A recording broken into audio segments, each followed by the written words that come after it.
Hello and welcome to the conversation with Khalfani King. This week, we're talking about food in the 21st century and how it's affecting your health. From the beginning of human existence, there has always been a unique relationship between man and food. Whether it's vegetables, meats, grains, or wine, every civilization has been defined by the kind of food they eat. Cavemen left evidence of hunting on cave drawings. The Greeks and Romans communicated to future generations about a life filled with Mediterranean delights through art. What we will leave for future generations are corporate logos and devastation of the habitat that gave us sustenance. The food the government considers safe for us to eat is poison. The land that bore fruit for thousands of years before the human race existed is destroyed by chemicals. And the air we breathe is tainted because we have formed a disconnect from the food that gives us life. Corporations are creating their own rules, and the majority of the public is none the wiser.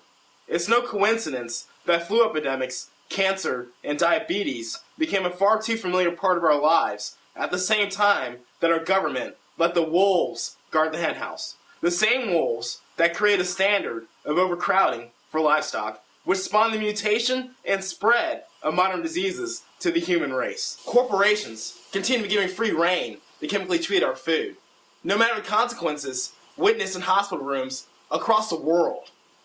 There was a health epidemic happening in front of our eyes, and the public's only failed reaction is to blame cancer and each other for not putting down the spoon, instead of coming face to face with the real culprit.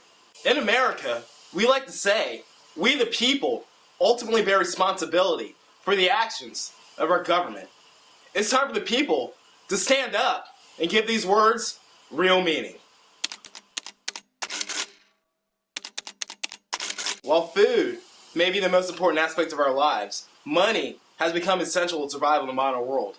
I am proud to present to you Clement from Clement Companies with your finance report. Hi, my name is Clement, and first I'd like to thank Cal King for having me on this conversation. A few years back, after being broke, falling flat on my face, no money, no job, seeing the real estate markets crash and seeing the stock markets crash, I knew it was time for me to make a serious change within myself and take a closer look at money and what it was and why it has so much control over our lives.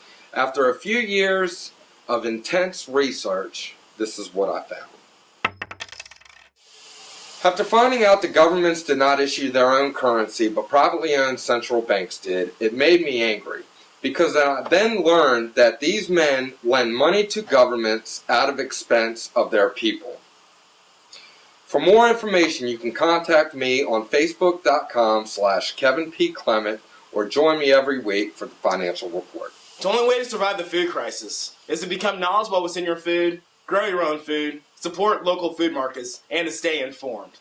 For more information about today's topic, you can find me on Facebook at facebook.com/Khalfani King, or you can follow me on Twitter at Khalfani King.